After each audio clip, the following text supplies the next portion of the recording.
இந்த வீடியோவில் நான் 50,000 ரூபாய் பட்ஜெட்டில் ஒரு வேற லெவல் கேமிங் பிசியோட பார்ட்ஸை தான் சஜஸ்ட் பண்ண போகிறேன். கொஞ்ச நாளைக்கு முன்னாடி கூட ஒரு 50,000 ரூபாய் பட்ஜெட்டில் ஒரு பிசி பில் வீடியோ போட்டிருந்தேன். அதில் நாம யூஸ் பண்ண components இன்டலோட 12th Gen i5 12400F, graphics கார்டுக்கு AMDோட 6600 யூஸ் பண்ணியிருந்தோம். ஸோ இந்த ரெண்டு பார்ட் தான் அதில் ஹைலைட்டாகவே இருந்தது. மதர் போர்டில் சின்ன சின்ன குறைகள் காம்ப்ரமைஸ் இந்த மாதிரி நிறைய பேர் சொல்லியிருந்தாங்க. 2 RAM ஸ்லாட் தான் இருக்குது அப்படின்னு சொல்லியிருந்தாங்க. சில பேர் AMD CPU கேட்டிருந்தாங்க. ஸோ அதுக்கு எல்லாமே சேர்த்து ஆன்சராக தான் இந்த வீடியோ. இந்த பிசி புல்லில் 50,000 ரூபாய் பட்ஜெட்லேயே எந்த ஒரு காம்ப்ரமைஸுமே இருக்காது. RAM ஸ்லாட்டுக்குமே 4 RAM ஸ்லாட் இருக்குது, டைப் சி கனெக்டிவிட்டி இருக்குது, நல்ல கேமிங் பர்ஃபார்மன்ஸ் இருக்குது. ஸோ பர்ஃபார்மன்ஸ் எந்த அளவுக்கு இருக்குன்னு கேட்டிங்கன்னா, இதுக்கு முன்னாடி போட்ட அந்த 50,000 ரூபாய் பட்ஜெட் பிசி புல் கூட கம்பேர் பண்ணி பார்த்தீங்கன்னா 20% வரைக்குமே உங்களுக்கு கேமிங் பர்ஃபார்மன்ஸ் அதிகமாக கிடைக்கும். ஸோ அந்த மாதிரி ஒரு பிசி புல் தான். நீங்கள் வேணும்னா 2Kல கூட சில கேம்ஸை ட்ரை பண்ணி பார்க்கலாம். ஸோ இப்போ எந்தெந்த காம்பனன்ட்ஸ்னு பார்க்கலாம். ஸோ சிபியூக்கு இந்த வாட்டி கண்டிப்பாக AMD தான். AMDோட Ryzen 5 5500 இந்த CPU தான் சூஸ் பண்ணியிருக்கோம். இது ஒரு 5000 சீரிஸ் CPU. ஸோ இந்த CPU போதுமானு கேட்டால் கண்டிப்பாக இதுவே கேமிங் பண்ணுறதுக்கு போதுமானது தான். இதுலேயுமே 6 core 12 threads கொடுத்துருக்காங்க. அப் டு 4.2 GHz வரைக்குமே பூஸ்ட் கிளாக் இருக்குது. 19 MB கேஷ் கொடுத்துருக்காங்க. ஸோ இது நல்ல ஒரு கேமிங் பர்ஃபார்மன்ஸ் தான். இதோட ப்ரைஸ் தான் இதை சூஸ் பண்ணுறதுக்கு மெயின் ரீசன். ஏன்னா இதோட ப்ரைஸிங் இப்போ 9,000 ரூபீஸில் இருக்குது. ஆஃப்லைன்லேயுமே சேம் ப்ரைஸ் தான். இந்த 9,000 ரூபீஸ் ப்ரைஸில் இது கொஞ்சம் நாளாகவே இருந்துட்டு இருக்கு.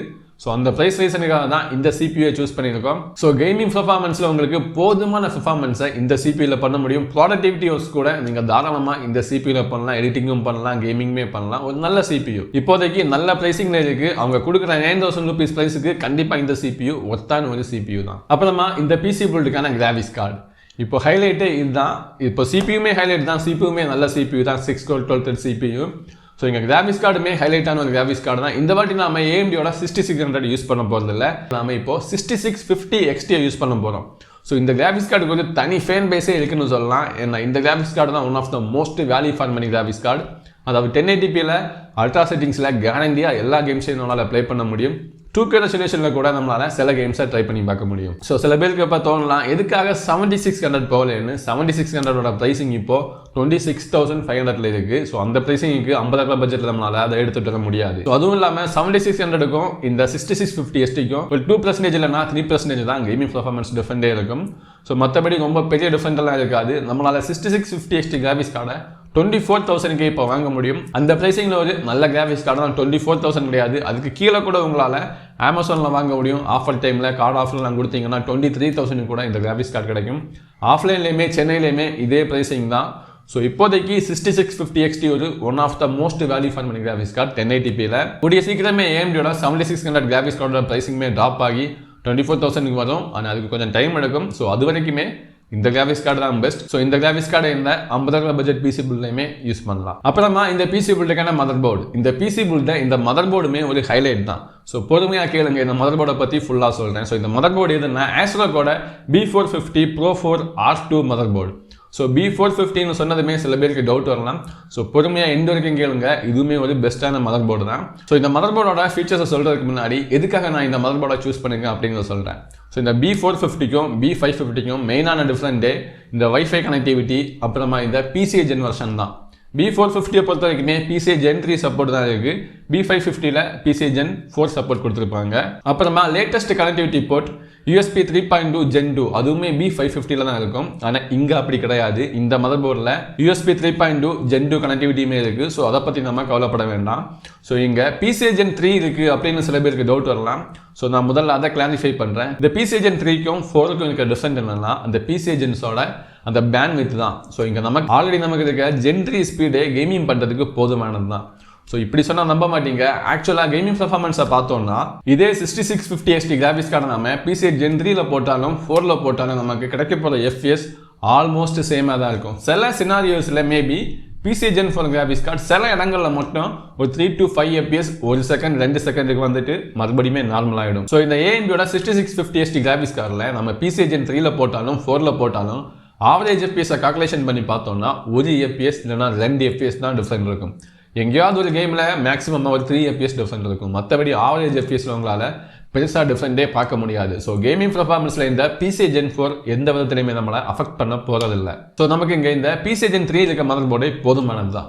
ஸோ அப்புறமா இன்னொரு முக்கியமான விஷயமே இருக்குது. சில பேரை பார்த்துருக்கேன், இந்த AMDோட 5500 ப்ராசஸரை வாங்குவாங்க, ஆனால் B550ல போடுவாங்க. ஆனால் அவங்க நோட்டீஸ் பண்ணாத ஒரு விஷயம் என்னன்னா, AMDோட Ryzen 5 5500 5000 சீரிஸ் CPU இருந்தாலுமே இதில் பிசி ஜென் 3 சப்போர்ட் தான் இருக்குது. ஸோ அதை நோட்டீஸ் பண்ணாமல் நிறைய பேர் B550 மதர்போர்டு தான் வேணும் அப்படின்னு சொல்லிட்டு இருப்பாங்க. ஆனால் ஆக்சுவலாக அங்கே பிசி ஜென் 3 ஸ்பீடில் தான் கிராஃபிக்ஸ் கார்டு ரன் ஆகிட்டு இருக்கும். ஸோ இங்கே கேமிங்கை பொறுத்த வரைக்குமே நீங்கள் எந்த ஒரு பெரிய டிஃப்ரெண்ட்டுமே பார்க்க போகிறதில்ல. ஸோ அப்புறமா B550 இருக்க இன்னொரு அட்வான்டேஜ் என்னன்னா வைஃபை 6E சப்போர்ட் கொடுத்துருப்பாங்க. ஸோ இங்கே நிறைய பேர் நான் இப்போ பார்க்குறேன் பிசி பில் பண்ணுறவங்க கண்டிப்பாக வைஃபை வேணும்னு சொல்லிட்டு இருக்காங்க. ஸோ இங்கே தான் கேமிங் பிசி பில் பண்ணுறோம். வைஃபையை பொறுத்த வரைக்குமே நீங்கள் வைஃபை 6E எடுத்தாலுமே நீங்கள் எதர்நெட் கூட கம்பேர் பண்ணி பார்த்தீங்கன்னா கண்டிப்பாக வைஃபைல லேட்டன்சி கொஞ்சம் அதிகமாக தான் இருக்கும். ஸோ அந்த லேட்டன்சியில் நாம் காம்படிட்டிவ் கேம் ப்ளே பண்ணுறது கண்டிப்பாக ஒரு நல்ல அட்வைஸ் கிடையாது. நீங்கள் கண்டிப்பாக காம்படிட்டிவ் கேமுக்கு எதர்நெட் தான் யூஸ் பண்ண போகிறீங்க. ஸோ நார்மல் யூஸுக்கு வைஃபை வேணுமே அப்படின்னு கேட்டிங்கன்னா நார்மல் யூஸுக்கான வைஃபை நம்மளால் யூஎஸ்பி அடாப்டர்ஸ் இல்லைனா பிசி ஜென் 1 கார்டு அதே எல்லாமே யூஸ் பண்ணி நம்மளால் வைஃபையை இன்ஸ்டால் பண்ண முடியும். ஸோ இந்த மதர்போர்ட்லையுமே PCI 1 ஸ்லாட் இருக்குது, யூஎஸ்பி போர்ட்ஸுமே இருக்குது. நம்ம வேணும்னா யூஎஸ்பி அடாப்டரில் வைஃபை எனபிள் பண்ணலாம், இல்லைனா PCI கார்ட்ஸில் கூட வைஃபை நாம எனபிள் பண்ணிக்கலாம். ஸோ அந்த வைஃபை நாம நார்மலான யூசேஜுக்கு எல்லாமே யூஸ் பண்ணிக்கலாம்.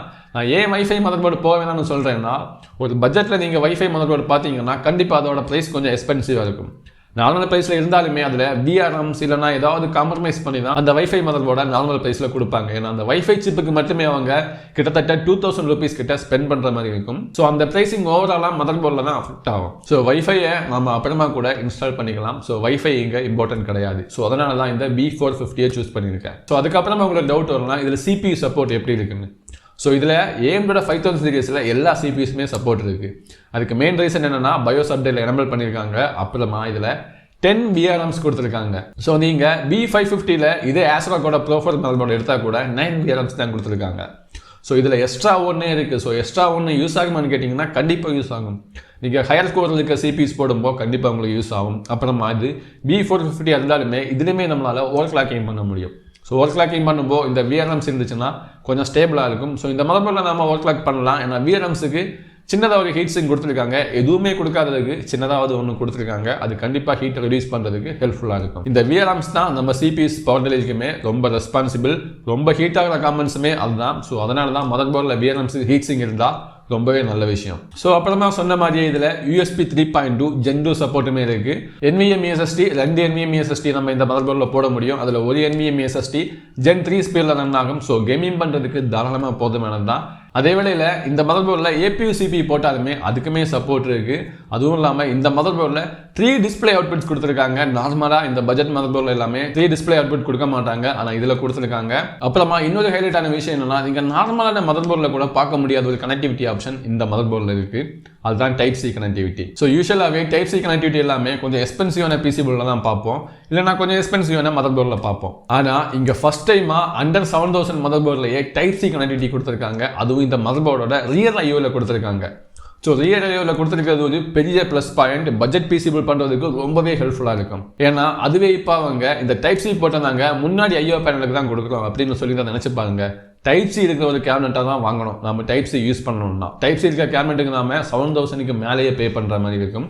ஸோ அதுவே டைப் C ரியல் போர்ட்டில் கொடுத்தாங்கன்னா ஒரு 2000 ரூபீஸ் இருக்க கேபினெட் வாங்கினாலுமே எந்த பிரச்சனையுமே இல்லை. டைப் C பின்னாடி போட்டு வழியாக நம்ம ஈஸியாக ஆக்சஸ் பண்ணலாம். அப்புறமா இந்த மதர்போர்டில் இருக்க 4 லேம்ப் ஸ்லாட். இதுக்கு முன்னாடி 50,000 பட்ஜெட்டில் போட்ட PC பில்லில் 2 லேம்ப் ஸ்லாட் தான் இருந்தது. இதில் 4 லேம்ப் ஸ்லாட் கொடுத்துருக்காங்க. டுவல் சேனல் ரேமே சப்போர்ட் இருக்குது. 3200 MHz ரேமை ஓவர் கிளாக் பண்ணாமலே இந்த 5000 சீரிஸ் CPUஸில் யூஸ் பண்ண முடியும். AMDயோட 5600 அப்புறமா 5700 இந்த CPUஸ்லையுமே ஓவர் கிளாக் பண்ணாமலே 3200 MHz ரேம் சப்போர்ட் இருக்குது. நீங்கள் இந்த மதர்போர்டோட ப்ராடக்ட் பேஜில் போனீங்கன்னா சில மாடல்ஸுக்கு மட்டும் ஓவர் கிளாக் பண்ணி தான் 3200 MHz ரேம் சப்போர்ட் ஆகும் அப்படின்னு போட்டிருப்பாங்க. அது நம்ம நார்மலாக யூஸ் பண்ணுற CPUs கிடையாது. அது எல்லாமே ப்ரீபில் PCயில் யூஸ் பண்ணுற மோஸ்ட் ஆஃப் த CPUs தான். ஸோ நம்ம நார்மலாக யூஸ் பண்ணுற இந்த 5500 5600 5600X அப்புறமா APU CPUs 5600G 5700G இந்த மாதிரி CPUஸ்க்கு எல்லாமே ஓவர் கிளாக் பண்ணாமலே 3200 ரேம் சப்போர்ட் இருக்குது. ஸோ ஓவர் கிளாக் பற்றி பேசணுன்னா நீங்கள் CPUமே ஓவர் கிளாக் பண்ணலாம், ரேமுமே ஓவர் கிளாக் பண்ணலாம். இதில் XMB ப்ரொஃபைல் கூட இருக்குது. ஸோ ரேமை கூட ஓவர் கிளாக் பண்ணி யூஸ் பண்ண முடியும். ஸோ இப்போ உங்களுக்கு புரிஞ்சிருக்கும் நான் எதுக்காக இந்த மதர்போர்டை சூஸ் பண்ணியிருக்கேன்னு. ஏன்னா ஓவராலாக இதில் கொடுத்துருக்க எல்லாமே பெஸ்ட்டாக இருக்குது. இந்த பட்ஜெட்டில் இந்த ப்ரைஸிங்குமே பெஸ்ட்டாக இருக்குது. இந்த மதர்போர்டோட ப்ரைஸிங் 6000 ரூபீஸில் ஸ்டார்ட் பண்ணி 6500 இல்லைனா 6800 இந்த மாதிரி சேஞ்ச் ஆகிட்டே இருக்கும். ஸோ கூடிய சீக்கிரமே 6000 ரூபீஸில் இந்த மதர்போர்டை பார்க்க முடியும், இது ஸ்டாக் இருந்ததுன்னா. ஸோ ஓவராலாக ஒரு சூப்பரான மதர்போர்டு. 4 ரேம் ஸ்லாட் இருக்குது, 10 VRMs கொடுத்துருக்காங்க. AMD 5000 சீரிஸ் எல்லா CPUஸுக்குமே சப்போர்ட் இருக்குது. CPU ஓவர் கிளாக் பண்ணலாம், RAM ஓவர் கிளாக் பண்ணலாம், டைப் C கனெக்டிவிட்டி கொடுத்துருக்காங்க. ஸோ ஓவராலாக இந்த 50,000 பட்ஜெட்டில் இப்படி ஒரு மதர்போர்டு கிடைக்கிறது ரொம்ப ரொம்ப ஒரு சூப்பரான விஷயம். ஸோ இந்த பிசி பில்டில் இந்த மதர்போர்டை தான் சூஸ் பண்ணியிருக்கோம். ஸோ அப்புறமா அதர் காமெண்ட்ஸ் எல்லாமே யூஸ்வலாக நீங்கள் பார்க்குற காமெண்ட்ஸ் தான் இருக்கும். ரேமை பொறுத்த வரைக்குமே எப்போவும் இந்த சிபிஎஸ்க்கு 3200 CL16 எல்லாமே போதுமானது தான். ப்ராசஸர் இல்லைனா G-Skill'ல யூஸ் பண்ணலாம். அந்த பிராண்டில் 3200 CL16 ரேம் நம்மளால் 1500லேருந்து 1700க்குள்ளே வாங்க முடியும். ஸோ 8x2 ஸ்டிக் தான் கண்டிப்பாக டோல் சேனல் ரேமை யூஸ் பண்ணலாம். மோஸ்ட் ஆஃப் த பர்ஃபார்மன்ஸ் நமக்கு கிடைக்கும். அப்புறமா பவர் சப்ளைக்கு டீப் கூலோட PF550 யூஸ் பண்ணலாம். இது ஒரு சி டயரில் இருக்க பவர் சப்ளை தான். ஸோ கிட்டத்தட்ட ஒரு நல்ல பவர் சப்ளை தான். அவ்வளோ சீக்கிரமாக எல்லாம் ஃபெயிலியர் ஆகாது. இதில் கொடுத்துருக்க overall production, short circuit production எல்லாமே ஓரளவுக்கு டீசெண்டாக ஒர்க் ஆகும். ஸோ நல்ல பட்ஜெட்லேயுமே கிடைக்கும். அப்புறமா ஸ்டோரேஜை பொறுத்த வரைக்குமே எப்போவுமே பட்ஜெட் பிசி பில்லில் 500 GB NVMe தான். ஸோ 2500 ரூபீஸுக்குள்ள 500 GBயில் எந்த NVMe கிடைக்குதோ அதே வாங்கலாம்.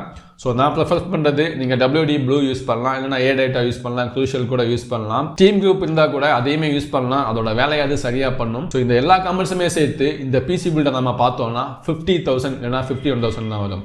அதுக்கு மேலே போகாது. இதோட ரைட் ப்ரைஸிங் எல்லாமே நான் இங்கே சொல்லியிருந்தேன் இந்த ப்ரைஸிங் தான். ஸோ இந்த ப்ரைஸிங்கில் நீங்கள் பண்ணீங்கன்னா 50,000 51,000 தான். ஸோ இந்த பட்ஜெட்டில் நீங்கள் நினச்சி பாருங்கள், இந்தந்த ஃபீச்சர்ஸோட இந்த மதர்போர்டே ஒரு சூப்பர் மதர்போர்டு தான். கிராஃபிக்ஸ் கார்டுமே 6650 XT. உங்களால் 2K ரெசல்யூஷனில் கூட சில கேம்ஸ் எல்லாம் ட்ரை பண்ணி பார்க்க முடியும். அந்த அளவுக்கு ஒரு பெஸ்ட்டான கிராஃபிக்ஸ் கார்டு. சிபியுமே நல்லா சப்போர்ட் கொடுக்கும். இங்கே எடிட்டிங் கூட கண்டிப்பாக ட்ரை பண்ணி பார்க்கலாம். சிபியூவில் இன்னும் பர்ஃபார்மன்ஸ் வேணும்னா நீங்கள் கொஞ்சமாக ஓவர் கிளாக் பண்ணி கூட பார்க்கலாம். ஸோ 50,000 பட்ஜெட் இருக்கிறவங்க யோசிக்காமல் தாராளமாக இந்த பிசி பில்டை ட்ரை பண்ணி பார்க்கலாம். நானாக இருந்தாலுமே 50,000 பட்ஜெட் இருந்தால் கண்டிப்பாக இந்த பிசி பில்டை தான் இப்போ பண்ணுவேன்.